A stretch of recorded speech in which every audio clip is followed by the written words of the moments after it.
Hey, welcome back. I am Pradeep Maur, psychologist and researcher. आज हम जानेंगे अरस्तु के बारे में। अब बात करते हैं अरस्तु के बारे में, जिन्हें ग्रीक में अरिस्टोटल भी कहा जाता है। अरस्तु प्लेटो के स्टूडेंट थे। अरस्तु को फिलॉसफी का सबसे महान फिलोसोफर इसलिए कहा जाता है क्योंकि अरस्तु ने 34 विषयों पे यानी 34 सब्जेक्ट पर अपने विचार व्यक्त किए हैं।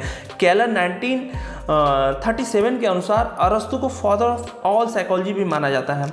अगर सबसे पहले मनोविज्ञान के इतिहास में सिस्टमैटिक नॉलेज को अरस्तु ने दिया है। उन्होंने बतलाया है कि शरीर व आत्मा के बीच एक आनुभाविक तथा तर्क संगत संबंध होता है, यानी एम्पेरिकल एंड रैशनल रिलेशन होता है। आत्मा व शरीर दोनों एक दूसरे के पूरक हैं। आत्मा की क्रियाओं से सजीव प्राणी का पता चलता है और सजीव प्राणी के क्रियाओं से आत्मा का पता चलता है। इसी संदर्भ में प्लेटो के डुअलिज्म को उन्होंने समाप्त कर दिया। अरस्तु का मानना था कि मैटर व फॉर्म एक दूसरे से संबंधित होते हैं। फॉर्म को धारणा करने की कैपेसिटी को मैटर कहेंगे और यही शरीर मैटर का बना हुआ है।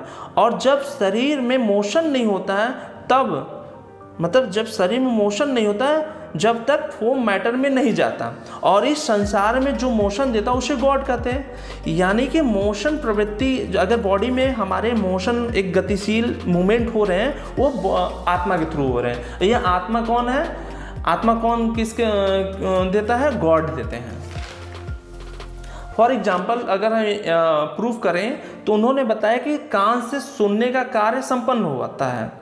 कान से सुनने का कार्य संपन्न होता है। कान में आवाज का सुनाई देना ही इसकी आत्मा है, यानी हियरिंग इसकी आत्मा है। एक मूर्ति के कान में कोई आत्मा नहीं होता है क्योंकि वह सुनता नहीं, अर्थात उसमें मोशन नहीं होता है। जिस सजीव प्राणी में क्रियाशीलता मोशन है उसमें आत्मा है।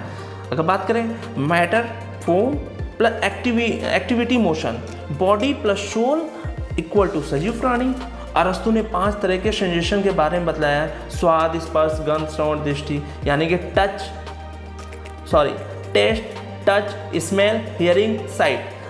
अरस्तु ने बताया कि मन का परिचय उसके द्वारा किए गए मोशन क्रियाओं के रूप में होता है। मन इन्वायरमेंट से प्रभावित होकर रिस्पॉन्स करता है।